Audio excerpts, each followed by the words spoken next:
Well, good afternoon, ladies and gentlemen. We'll get this next session going. Welcome to the panel discussion regarding wound healing and restorative medicine. This should really be titled Wound Healing and Restorative Medicine at the U.S. Army Institute of Surgical Research, because both myself and our speakers today are all from the United States Army Institute of Surgical Research. And just as a background, the USA, ISR, or United States Army Institute of Surgical Research, is our nation's largest research facility dedicated to combat casualty care. And really over the past decade, researchers there have really made great strides in saving lives of combat casualties. And with the current conflicts drawing down, it's going to be increasingly important for us to really pay attention and put our best efforts towards regaining their form and function after some of these devastating injuries. The goal of what I term restorative medicine is to harness the best of regenerative medicine, reconstructive surgery, and reconstructive transplantation. To use all of these modalities to get the best outcomes in our service members. And really from stem cell applications to all the way through reconstructive transplantation, Department of Defense researchers at the Army Institute of Surgical Research are really advancing the care of wounded warriors. But critical to optimizing our research is collaboration with academic centers and industry, and we really welcome anyone interested in collaborating on some of these technologies to come forth afterwards and ask questions and participate in potential collaboration. So we are very fortunate at the U.S. Army Institute of Surgical Research to have many outstanding researchers. And our speakers today, Dr. Christy and Dr. Chan, are representative of that excellence. And we are really able to leverage their excellence to help our wounded service members. Yesterday I spoke on the work we're doing with reconstructive transplantation. Today we're going to focus more on our dealing with regenerative applications in burn wound healing and mitigation of scarring after burn injury. So what I'd like to do now is introduce our first speaker, Dr. Christy. Dr. Christy is a research physiologist in the Extremity Trauma and Research and Regenerative Medicine Task Area at the U.S. Army Institute of Surgical Research. His research involves the use of adipose-derived stem cells and plasma-based biomaterials for improving survival and healing in burn patients. His talk today is going to be on tissue engineering technologies for burn wound healing. Welcome, Dr. Christy. Thank you very much. I think one thing that Mike forgot to mention is that the Institute also houses the DoD's only burn center, and so that's one of the major reasons why we're doing a lot of burn and wound care and then following the patients, and you'll hear later about the clinical aspects and trying to mitigate scars from Rodney's talk.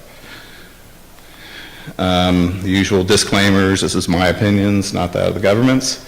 And so I think one of the unique things about military research and at the Institute compared to academic medicine is that we're really problem driven. And so we have databases and everything and investigators just identifying medical problems that exist specific in military situations, and they ask the questions, and then we look both at in a laboratory sense, and that's my area of expertise, and then during the clinical, more preclinical and clinical research that Rodney really does a lot of work with.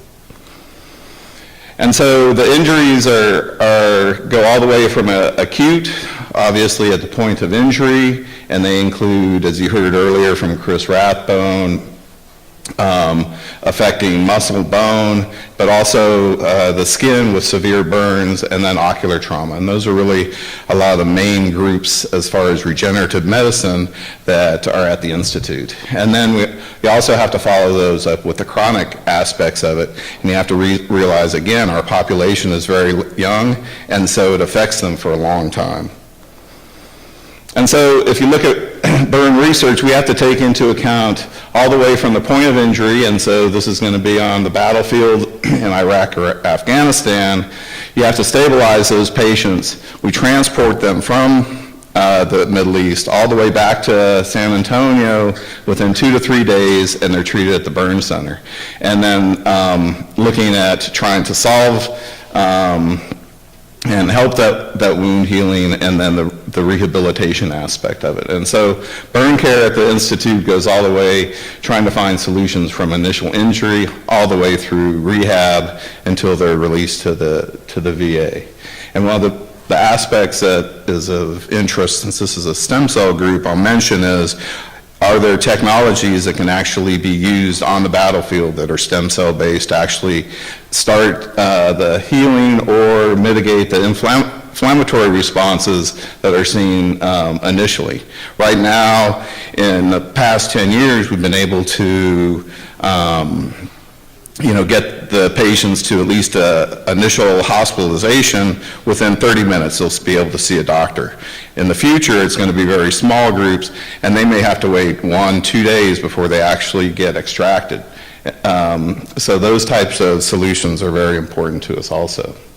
So some of the gaps that we have identified are down here, and obviously one is try to modulate that systemic inflammatory response from a large burn, and then skin repair and the regeneration of that.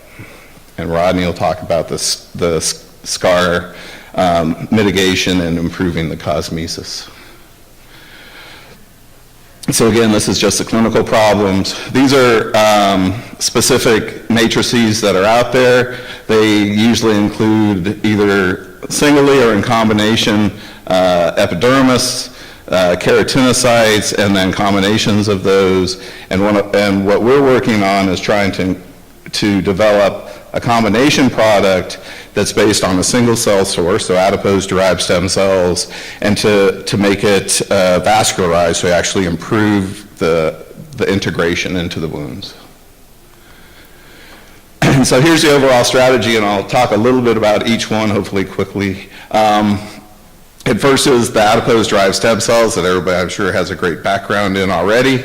2, some of the matrices that we're using, and we put this together into a vascular matrix or combination for a dermis. And then I'll talk a little bit about the epithelial layers. And all these together make our skin equivalent. And so one of the biggest problems we have in a severely burned patient, can you get autologous cells? And so our laboratory worked in conjunction with the burn center, and we could actually found that the debrided skin from the burn patients over there on the right-hand side actually contains viable adipose tissue. The Mason's trichome stain is shown here, and you can see the adipose tissue is still intact. We're next to the necrotic burn tissue. And so if you take that tissue, you can actually isolate adipose-derived stem cells. And we did a large number of samples, and you can isolate viable stem cells from a large age range. We've shown also that age, while it has some effect in longer passages, you can still get adequate numbers to use, and then that they all still maintain the markers that are normally seen in mesenchymal stem cells. The matrices that we're using, the most unique one is our pegylated fibrinogen hydrogels, and this, I'll show you in a minute, allows the cells to actually differentiate into vascular type cells or form vascular networks. And then a dermal matrix, we're using either type 1 collagen hydrogels, and then Rodney will show you some data using Integra and Alloderm, I believe.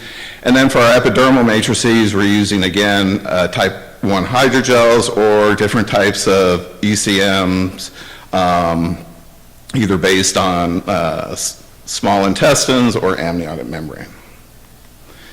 And so why do we pegylate? When we pegylate, you can see the big difference between, between the actual gel that's actually formed. And unpegylated, you get really a clot like you'd normally find with fibrin. When you pegylate it, you get a clear hydrogel, and if you look at the SEM structure, you can see that the clear hydrogel is very porous, and this allows cells to migrate through and proliferate, where in the fibrin plug, you actually get no cellular infiltration, or very little.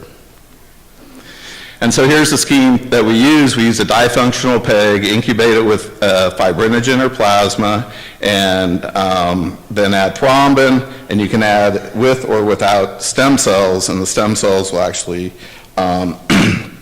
go throughout the hydrogel. Again, here's the scheme. And what we find is that in this pegylated hydrogel, you actually, the ASCs will actually differentiate again into parasite-like cells and form microtubular structures. And so if you look at the time course, initially they just hanging out as fibroblasts, and then over time they're making connections with each other and then form a vascular network. And then they again express the same markers that you'd expect from the pericyte cells. And then when we put it into a mouse model, you find that you actually get an increase in vascularization compared to the control or just pegylated fibrin by itself. And you can see the increase in number of blood vessels, and then down here is a higher mag of that.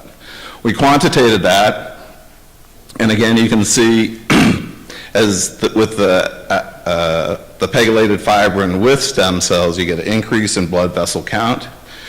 And then if you look at the blood vessels themselves, you can see that if you stain with CD31, which is an endothelial marker, you have them lining the cell, the center of the vessel, and if you look at human mitochondrial protein that the stem cells were derived from, you can see that they form the pericyte thing, outside pericyte layer. And this is just the immunohistochemistry of the same thing. And so we're able to actually take these adipocyte cells in the pegylated fibrin, and they'll actually form tubes, they'll inoculate, and the host endothelial cells will migrate through and actually form a vessel. In the second layer of the component in the bilayer is actually a collagen layer. And under normal circumstances, the stem cells will just stay as a fibroblast-like cell in collagen, and again, here's the pegylated fibrin network. So we loaded the cells on chitosan microspheres and put those in between the two layers of either a pegylated fibrin or a collagen gel, as shown in this next schematic. So we have chitosan microspheres with adipose-derived stem cells in between the two layers, and what you'll see is that if it goes into the collagen, they maintain their mesenchymal phenotype, but then if they go down and migrate into the pegylated fibrin, they actually form the microvascular network. And this is shown here. The top is, again, the pegylated fibrin, and the bottom setup panel is the collagen, and they just maintain their fibroblast-like morphology. So in this case, we have a vascular component, but we can also make our dermal component all in one construct.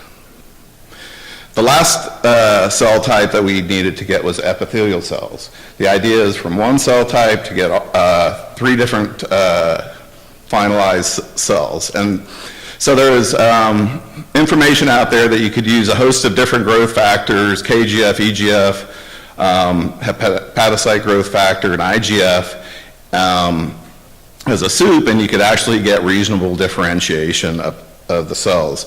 Postdoc in the lab at that time, and I was a research scientist in the lab, Shan Natison, he went through a lot of different combinations and found one that would actually work using FDA-approved components. And the idea is, again, for the military, is to try and get things that are easily translated, and therefore FDA-approved things are always nice. And so what he found is you could use a combination of retinoic acid and fenofibrate, a PPAR inhibitor, and actually get this adipose-derived stem cells to differentiate into epithelial-like cells. And here's the time course of that. You can see the control with no treatment. Again, they're just staying fibroblast-like cells. And then down here in the second panel, you can see that the cells are actually differentiating and forming a cuboidal-like shape epithelial cell. There's a high magnification image. And then if you look at the gene expression of these cells, you can see that initially you get expression of the simple epithelial markers, but then after they've been airlifted and differentiated, you can actually get stratified epithelial marker expression, indicating that you actually have truly differentiated epithelial cells that came from the adipocyte cells. So just a quick summary, what we've been able to do and our long-term plan is to be able to take autologous tissue, either from abdominoplasty or lipoaspirate or debrided skin in severely burned patients. We mince it up. We are using a point-of-care device from a company in Generon based in Houston, so we can actually be able to do this in the operating room. You can get the stromal vascular fraction, or you could use adipose-derived stem cells that have been purified, and to make our different layers. I didn't mention at all anything about the hypodermal layer. Rodney's doing some studies with that, and I'll let him, I think, talk a little bit about that. And so what do we need to test these in? And so we have several models at the Institute that we're using. Rodney and I share a lot of resources, and so we have either a 3 or 6 centimeter partial thickness burn that we can take all the way from superficial through full thickness, and there's a full thickness burn and the scar that's formed from it. And then we also have wounds that really, again, try to mimic what we see in the patients as far as severe burn wounds with a 30% TBSA on the pig that we'll be able to treat also.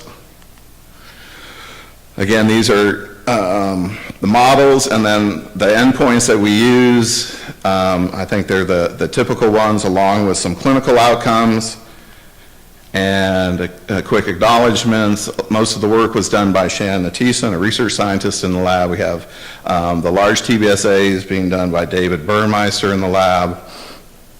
And then we have a host of collaborators at the Institute. Kevin Chung, who's in charge of the clinical trials at the Burn Center. Andrew Kapp, who is in charge of blood products. That we're using pegylated plasma now, and some of our other materials are being used by Ocular Trauma Group. The pegylated fibrin was made in collaboration with Laura Suggs at University of Texas, and then we're doing some scarring studies with the University of Miami. And with that, thank you very much.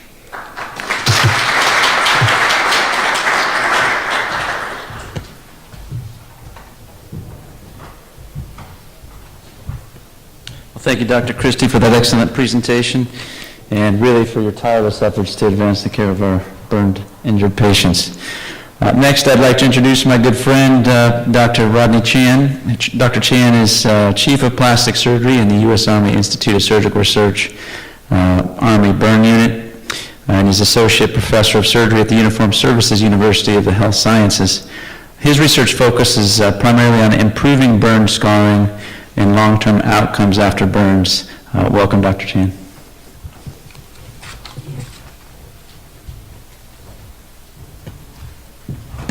Colonel Davis, thanks very much for that introduction. Today I want to talk to you about my area of research, which is improving the quality of skin replacement therapies. I'm trying to figure this out. Okay, I'm local. I don't have any disclosures other than the fact that I'm in a stem cell meeting, and I'm probably the person who knows the least about stem cells. I am interested, though, in improving skin quality, and I think stem cells might have something to do with it. Okay, so burn is something that I deal with day in and day out. We all know that it's a bad problem. Why? The outcomes are poor, it's painful, there are many reasons why it's bad, but in early 2014, we looked at all the burns that occurred in the past 10 years and asked, what about the operative burden of burn? Can we use that as a surrogate to see how bad this disease is? And we all know that burn might require a lot of operative resources. So the blue line here indicates the TBSA incidence. So most burns that we see at the burn center are actually small burns. That's a good thing. And the larger burns are less high frequency. If the red line is the number of operations that they require before they leave the hospital, and you can essentially draw a line, a curve that estimates about 1 operation per 5% total body surface area burn. What's perhaps more interesting is what happens after they leave the hospital. And they also still require operations after they leave the hospitals. But what's interesting is, it might be a little hard to see, but this is the number of days after they leave the hospital that they're getting these operations. Most of them are within a year, but really most of them trail out to 2 years, 3 years, and they're still getting reconstructive operations. And you can see, just based on a couple of case studies here, that these patients really are full-time patients, and it's hard for them to get back into their regular life. So what exactly are these operations that we're doing after the discharge? It's all about improving the quality of skin. It's about skin, that burned skin or grafted skin, not having the normal elasticity of skin, and it prevents a lot of activities of daily living. So this is just one example of a service member who had a skin graft over the distal aspect of his above-the-knee amputation stump. He took him a little while to get out of the hospital, but once he started fitting into his prosthesis, he's a high-demand guy, he's 20-something years old, and he realized that he keeps breaking this down.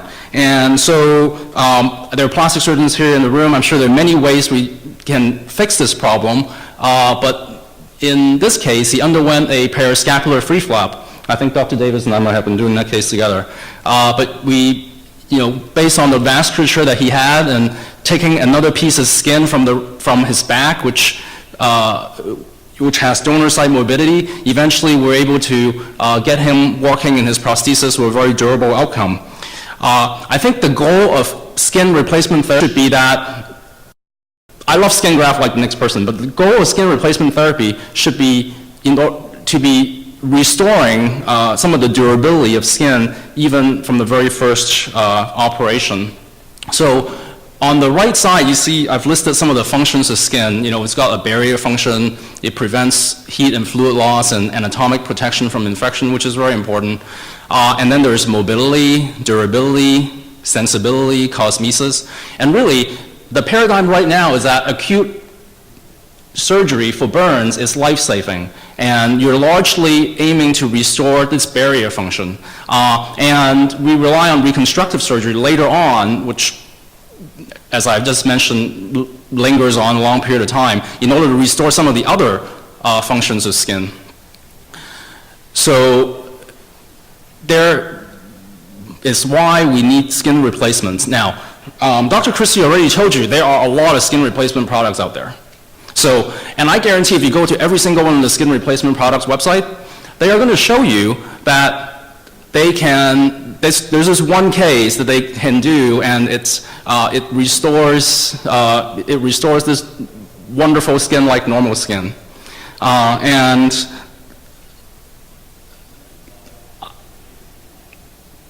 I think it could be, I don't know that we have the right ideal product yet. I think that's the aim, and in certain situations we can achieve that, but it really has to be the right situation. Let me give you this example. This didn't happen in 1950 or 60. This happened in 2014. This guy went into an outside hospital with a partial thickness burn, and which they eventually realized was full thickness. It took them a little while to debride it. And then they put one of those products on it as a skin replacement therapy. And this is the most extended his hand can get. So the small finger is obviously extended, but he is actively trying to extend his hand, and obviously you can see how this may prevent him from performing some activities of daily living. When we released his, take a look, using the right picture, you can see this is the release that we had to do in order to get him back out to function. And essentially, I asked him for a picture of what this looked like when he was in outside hospital, and essentially we had to recreate the entire defect, which meant that whatever was put on there essentially just contracted into like a little ball. And again, there are many ways that you can do this, but took 7 operations and an entire year, so a full-time patient, and we ended up putting a flap and debulking and a syndactyly correction in order to get him back to something that resembles form and function.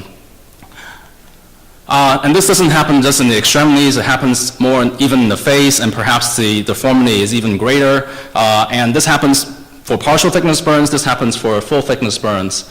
To really understand now how to improve the skin quality of skin replacement therapies, we have to understand, well, what are the etiologies and what is the best animal model we can put forth in order to test these therapies. When you take a look at what are the risk factors for contractures, I think Dr. Christy touched on some of these. When you have a large TBSA component, when you put skin that's very thin and highly expanded, if your wound has been open for a long time, or there's any evidence of infection, or you're grafting on really deep surfaces or flexure surfaces. And so based on this, I sort of moved this into what I think are some of the main etiologies. The blank circles just to indicate that I don't really know what all the etiologies are, but at least we can start addressing some of the ones that, that at least I know for sure. At least in the military population, the burn eschar is kind of an important etiology, because if you were a civilian, you were burned, you went to an emergency room, you probably get your burn excised fairly quickly. But in service members, there's a transport time, so this takes a little while. In large burns, inadequate debridement is a significant problem, and lack of donor skin, along with systemic inflammation. So onto an animal model that I think a common animal model that's preclinical that has a lot of relevance so that we can bring this into patients is, I think, a porcine model. And again, Dr. Christy touched on a little bit of this, where we collaborate on a 6-centimeter wound in the dorsum of the pig. This is just early studies where we had performed in order to validate the model. We had put skin grafts on. There were 6 1/1000ths of an inch, 12 1/1000ths of an inch, 20, 30, all the way up to a full thickness skin graft. And you can see that the circle, so take a look at the size of the circle. The size of the circle is actually preserved between 7 and 30 days, but when you follow these wounds out to 120 days, you realize the important contribution of dermis, where the full thickness skin graft containing the full thickness of dermis really preserves the entire circle. And actually I have to shrink this little thing in order to get it to fit in the square because the peg is growing. But as the skin graft's thickness decreases, you get significant contraction. We quantify this in many ways, but essentially is what I showed you. We quantify a percentage contraction, we do an erythema, and then a pulsus, but the thicker the graft, the better the quality, which we know. But this allowed us to establish a baseline curve by which to compare other ways for wound manipulation. Other things that we do in order to understand the biology of skin graft healing is we did histology, and interestingly, even though I didn't try to put inflammation in, when you have a thinner graft, there is higher expression of interleukin-8 and interleukin-1 beta, and that's also associated with a higher amount of staining for alpha smooth muscle actin and CD45. So all that tells you that maybe there is something more than just dermis as well, that inflammation, even in a situation where there is differential graft thickness, may be contributing a role. And this is supported by, if we burn the wound before we graft it, you get much more contraction. And again, if you burn the wound before you perform a skin graft, you get a higher elevation of all your inflammatory markers, and dropping of your stress response protein, and again, a higher contraction rate. Now, one thing that I thought was interesting, and this is from my work with Dr. Katz, was the importance that he's taught me that maybe there's importance in stem cells and fat that goes for healing and skin graft contraction. So in this particular experiment, we excised the wound down to fascia and to fat, and we grafted different thicknesses of grafts again on that. And when you can see that if you focus on the 12-1000 graft on fascia, this is what you saw before, which was that by 120 days you see significant contraction. But if you were to graft on fat instead of on fascia, you get actually fairly good preservation of the circle and not a lot of contraction. Now, in a real clinical situation, I don't get to determine whether I'm grafting on fat or grafting on fascia. The patient's disease dictates that. But maybe this does indicate that if we were to reconstitute the hypodermis, you may be able to recapitulate some of the functions of skin. Someone, I think Colonel Chung was the one who asked me, well, what about, we use a lot of mesh grafts. Does that work on mesh grafts too? And so this is a situation where this is you can't really see the mesh pattern very well, but this is 1.5 to 1 graft. And again, even in a mesh graft situation, you have contraction in the fascial side and really minimal contraction in the side that you're grafting on fat. So human fat and pig fat's a little different. And so does grafting on fat confer protection to skin graft contraction because there's some protective effect to fat, or is it because pig fat is really structurally strong and it's just basically splinting the wound open? And so in this particular case, I want to show you some evidence that says that maybe it's more than just the structural elements. And here, this is alpha smooth muscle actin staining. This is staining for myofibroblasts. And it's a little bit difficult to see, I agree. But if you take a look at the 6-1000 staining, you get pretty strong and persistent myofibroblast staining until day 60. And then as your graft increases in thickness, the myofibroblast staining decreases when it's in fat. Now, compare that to fascia, and you can see that there is much stronger staining throughout, and that it persists longer, making me think that maybe there is more to fat than just a structural support, and that maybe it is decreasing inflammation and decreasing skin graft contraction. This is just other supporting data that indicates that when you graft on fat, that we have decrease in inflammatory cytokines as well as a protection with stress response proteins.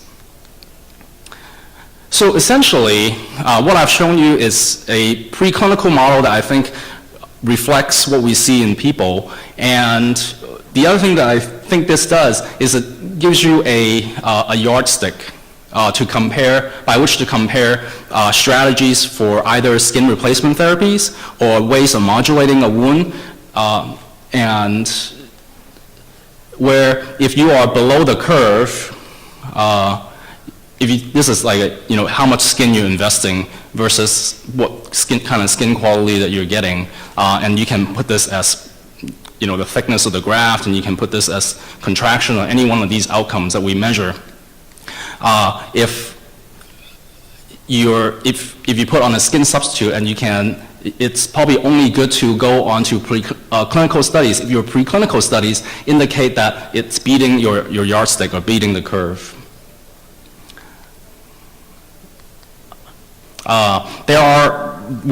So essentially we're saying that can we change this curve? Can we change the biology of the wound, or can we change the kind of skin substitute that we put on in order to change this yardstick? And this is some evidence coming that that's new that we've gotten, where if we compare a wound that is treated using a wound vac versus just a moist chamber, and this is a chamber that's supplied to me by Dr. Elof Erickson from Brigham and Women's Hospital, we actually find that there's significant decrease in inflammation when we present the wound in a wet environment. Whether that translates or not into decreased skin graft contraction, I'm not sure, and that's still to be determined. This is kind of where we plan to take these experiments, is now that we've established a yardstick, we can now start examining not every single skin substitute out there, but maybe different classes of skin substitutes, and ask ourselves what can having a skin substitute really increase skin quality and decrease skin graft contraction. This is really preliminary data. This is only to graft take, so that question isn't answered, but it does show you that we have a lot more work ahead of us. So the no matrix group is the one where I didn't put a skin substitute on. Day 0 is a circle, day 14, 100% graft take. Now, if I were to take autologous dermis, meaning I just take the epidermis off and then take another piece of dermis and put it on, again, you get 100% graft take. This dermis is taken at about 21 thousandths of an inch. And we also find that in the case of if you take micronized acellular adipose tissue, same thing, fairly close to 100% graft take. But if you just take the existing products that are out there and put that on, unless you modify to a certain degree, it's hard to get a single stage to work, and I think some of the clinicians in the room might agree. This is single stage Integra. It didn't completely not work, but it also didn't have 100% take. And so in order for the blood vessels and for nutrients to get through the barrier that is the new skin substitute, it's likely that we'll need to do something to it like what Dr. Christy was describing in order to enhance the skin substitute for both vascularization and inflammatory modulation. I'm going to end here. I think that optimal skin replacement therapies that recapitulates all the functions of skin with minimal donor site morbidity is not yet available. I think clinically relevant preclinical models are needed in order for us to study the skin replacement therapies, not really just to test various alloderm and Integra, but really you need more than just a skin substitute to work. You have the ideal skin replacement requires both dermal substitution and wound bed preparation and inflammatory modulation. And to do this amount of research, I needed a lot of help. And so this is the people in my lab, which Lloyd Rose, Anders Carlson are postdocs, Dave Tucker is an oral surgeon who helps me a great deal with the animal experiments. Jesse used to be a private, and now he is in the lab and he's going to medical school.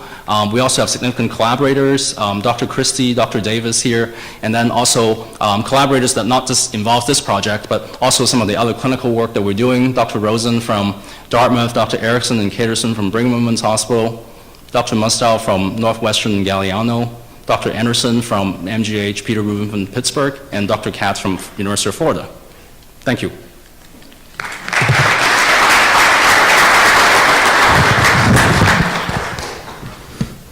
Thank you, Dr. Chan, for that fantastic work. I hope you got a feel today for some of the need that we will need for skin substitutes, as well as some of the great work that's going on at the U.S. Army Institute of Surgical Research, and hopefully will stimulate some discussion and some potential collaboration, hopefully. So we'd like to entertain any questions you may have.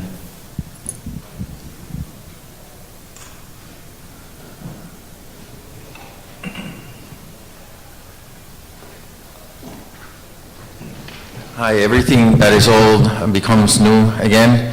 And I remember the work of Dr. Charles Cuono about 15 years ago. He used to graft cadaver allograft into the large surface area burns. And because of the immune compromised state of the patient, the dermis, the whole skin would take actually until the patient became healthy enough that his immune system kicked in.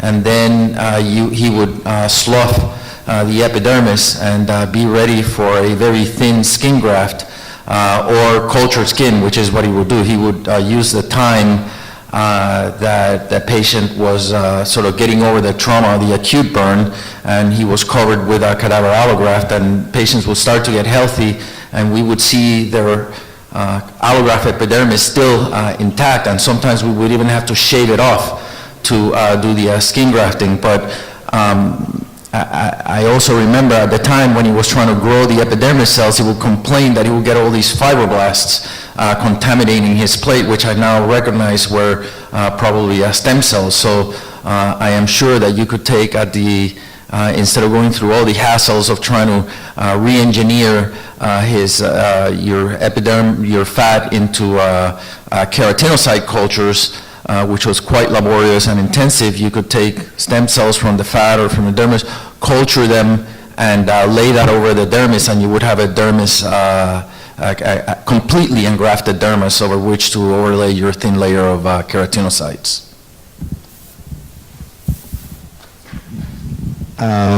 Yeah, I think that's a really good point, and especially with the technologies today, and though I think we can do that, and it works for autologous sources, there are methods available now that we can just use either autologous keratinocytes or grow them. I'm not sure I agree with you that there's stem cells. Those fibroblasts are going to be stem cells. I think they're probably truly dermal fibroblasts that we're outgrowing, but I agree that, and that's why I think it's important for a stem cell point that we can actually de-differentiate and redifferentiate mesenchymal stem cells to an epithelial type cell, and that's one of the reasons why I brought it, but also we're not necessarily pursuing that as far as a treatment alternative. I'm very interested in the presentations. My question is in line to the first question. It seems like your approach is really focused towards differentiating mesenchymal stem cell to keratinocyte epithelial cells. But the general conventional thinking is that MSC seem to be working more through trophism, secretion of factors. So I wonder whether you have tried using like the standard dressing material for the type of wounds that you've seen, whether you see this adipose tissue-derived stem cell, mesenchymal stem cell, and use it to dress the wound and enhance healing. Directly or systemically? Yeah, directly over the wound. Yeah. We haven't, and I think we came from a point, and again, not necessarily from the epithelial aspect, but really to increase vascularization, and so to provide a substrate that we can put either grafts, either autologous or commercially available grafts that will increase the graft take and also decrease donor site morbidity. So really we're using the stem cells and reconstructing where they actually came from in the microvasculature with this matrix. The advantage of the matrix itself, I think, is that there are no exogenous growth factors necessary. It does it due to the structure of the biomaterial. It's guided by the biomaterial rather than any other factors. Adam Katz with Florida. I just want to commend you both. The work is really fantastic, and even to be loosely associated with it is a real honor and pleasure for me. Rodney, you presented a slide that really was intriguing, which was, the old paradigm of treating the burns initially as a life-saving issue and just trying to get coverage quickly, and your little dotted line to maybe a new paradigm where when we treat these patients right off the bat, we're thinking of this year or two worth of reconstructive procedures that we all face with and have frustrating clinical challenges. Can you expand on your thoughts about that new paradigm? It seems like we'll be loaded with lots of challenges, but I think it's worth really trying to push. Yeah, I think you were very insightful in hinting that there are going to be challenges to implement that paradigm. For a burn surgeon acute burn surgeon who's taking care of a patient, their priority is going to be to get the patient out of the hospital alive. And so whatever strategies that we have to improve the long-term outcomes of scarring, no matter how important I realize it is, probably cannot interfere with that. Like it, meaning it can't necessarily interfere a great deal with the tempo of an operation or the demands on the surgeon and the patient. I guess another way to say it is if I think that having a skin substitute or some sort or some other widget is going to improve the quality of scarring, and I'm going to implement that at the very first time a graft is put on, well, whatever I do can't make that operation go another 3 hours. Whatever we do has to be fairly intuitive and simple, and I think that's one issue. Another issue is we have to generate enough preclinical data in order to get buy-in from all parties that says, okay, well, I am going to let you, let's venture and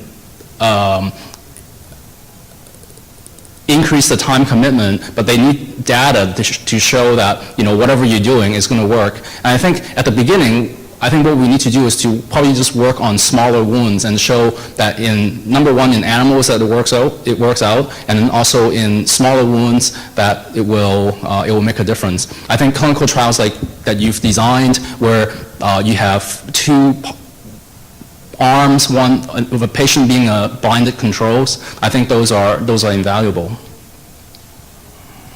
Well, thanks for your thoughts. I think it's a really interesting idea. One last quick question, Dr. Christy. The bilayer product that you're developing, also really intriguing. Did I understand you're hoping maybe to have that as a battlefield type technology, or that's second, third echelon? Yeah, so it'll be Yeah. second or third echelon, I Okay. think, as far as it'll be, after debridement. I think coming up with technologies that can be used on the battlefield, whether it's, systemic treatments with stem cells to decrease that initial inflammatory response, burn wound progression, I think those are types of things that we may look for, on the battlefield, but this would have to be used either in a hospital after surgical debridement.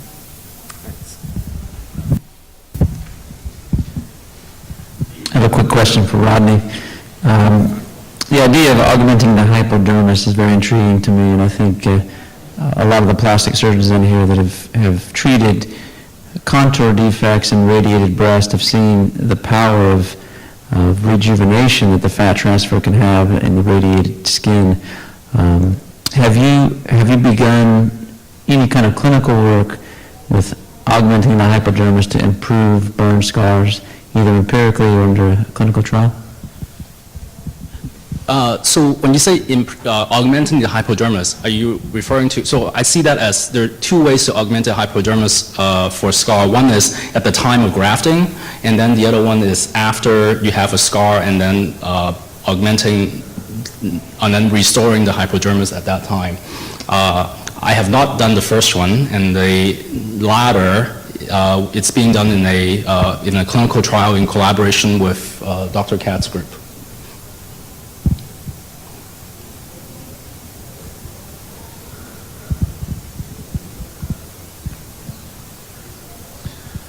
Dr. Chan, I actually have a comment and a question. The comment was, that was an incredible amount of work, having done studies like that before. In fact, what some of you may not be aware of is over 20 years ago, we actually did a lot of development work on a couple of the products you had up there at the ISR. A lot of the initial studies were done there, so it was a great place to do that type of work. Thank you. It's also a very difficult study, putting all of those different types of products into a porcine wound, because you're dealing, some are allograft, some are xenograft. So it's hard to figure out at the end of the study what effect did the immune response have in the results that you saw. That was just kind of the comment. The question was, I think the results you got from the adipose graft was very interesting. And I was wondering, a little bit of the answer maybe was at the end that you went over a little bit quickly. You did have a decellularized adipose graft, and I'm wondering if you compared closely the results from the decellularized adipose to the one where you just grafted on it looked to be a completely viable adipose bed. And maybe also, and this might go over to Dr. Christy a little bit as well, when you do these composite grafts or these types of grafts, do you ever look for or assess the amount of elastin? And I know the elastin content in pigs is a lot different than in humans, but it could have a significant effect on that final result. Thank you for those comments. To take the last question first, we at the beginning started staining for elastin using the trichrome stain, and we never really quantified it, and I think this is the opportunity where when we're starting to compare various skin substitutes, may be the time to do so. The other question that you had regarding the adipose, decellularized adipose, I'm equally excited about. I have not compared, I really haven't done, a lot of extensive studies on that yet, but we plan to.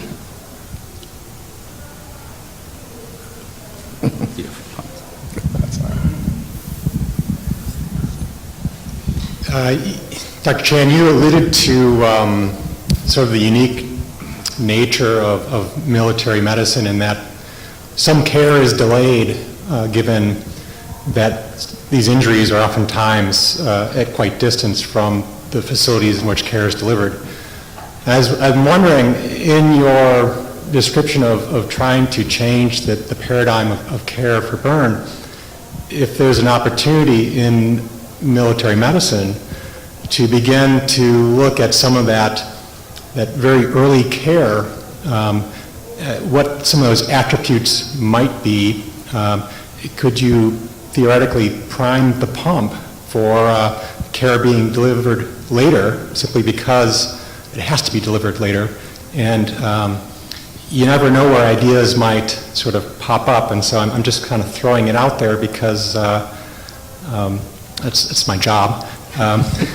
That maybe the DoD offers a unique scenario to test technologies that maybe might not be absolutely viable in a regular civilian market, but absolutely of interest to the DoD to, again, maybe prime the pump and change that paradigm care. So maybe what might some of those attributes look like in your mind? I think that's a very astute observation, in the sense that these patients have, between 7 and 14 days of having an eschar that's on their wound to accumulate a lot of inflammation before it's being cared for. And so earlier treatment of this wound, not necessarily before they get excised and graft, but to, as you said, prime the wound for anti-inflammatory strategies or even anti-infective strategies may be effective. And those are certain things that I believe will be very important. As I alluded to sort of towards the latter part of my talk, I feel that in order for you to get a skin substitute to properly perform, you really have to not just look at the skin substitute, but also the environment. And I think this earlier priming is really the modulation of the environment where the skin substitute is applied.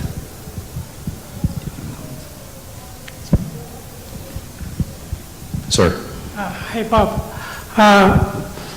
You mentioned the pegylated fibrin is to promote the vascularization, but the collagen layer, bilayer, in the bilayer product is to keep the ASC into the fibroblast type cells. Now, have you think about, because natural skin in the dermal layer, you have 3 components mainly. One is collagen matrix, another is the vascularization, vasculature, and the third one is dermal fibroblast. So I think, is it possible you mix the fibrin with collagen together, and then you embedded your adipose-derived stem cells, so promote vascularization inside a collagen matrix. In the meantime, some of the ASC maybe maintain the fibroblast type. So you have a more, instead of a bilayer where top layer is dermal layer, but the bottom layer is vasculature layer, is it better to have a integrated layer of collagen with dermal fibroblast, like your ASC type? Yeah, I think that's probably a very difficult construct to actually do and to actually look at. And so we've sort of gone about it in a more simplistic way, and that's really just to use our initial, testing that we're starting to do is really just look at the fibrin with and without stem cells as that base layer to replace the tissue that's debrided, whether it's the hypodermis or, and really just as a spacer, and then add just split thickness skin graft to see if we can at least get increased vascularization and improved graft take. I think that's one of the essential aspects that we're trying to prove right now. I think the combination, we used in our in vitro experiments, the collagen hydrogel works fine, but you're actually going to have to, what you want to do is actually cellularize some of these hopefully existing products so it's faster to market, or give better vascularization to the split thickness skin graft, so therefore you decrease the long-term effects, so you decrease the amount of scarring. And so those are some of the experiments that we're trying to accomplish. I see. The second question is, Rodney, you evaluate skin graft thickness from 6/1000 inch to 30/1000 inch, right? Yes. You have different thickness. Are you purchasing skin graft of different thickness, the same material, same company? The autologous skin graft? No, in your study, you evaluate different thickness graft, right? Yes. The graft is purchased from company, right? Actually, these are autologous, so they're just harvested using a pneumatic dermatome. So you basically manipulate it into different thickness? Yes, although it is a good question, because even just because the dermatome sets at 10/1000 doesn't mean that it takes at 10/1000. So we did have to do some calibration. But yeah, it's a machine that we can use to take it. So you take different thickness of autologous graft? Okay. Right. So that's different than what I thought. I thought you're using company, like a commercial graft. It's same material, but different thickness. So it's different study. Okay. Yeah, and I think there's a role for that as well, because I think obviously the thickness of your skin substitute probably affects how rapidly it gets vascularized, and so there is probably a role for that too. Yeah, but when you take autologous skin at different thickness using the dermatome, I would imagine the thicker you get, the more biology active factor you will get, because it's a thicker material. Of course, the results will be better. Yes, and that is known. That has been known for probably 100 years. But this was a way for us to validate a clinically relevant model. I see. Okay, thanks.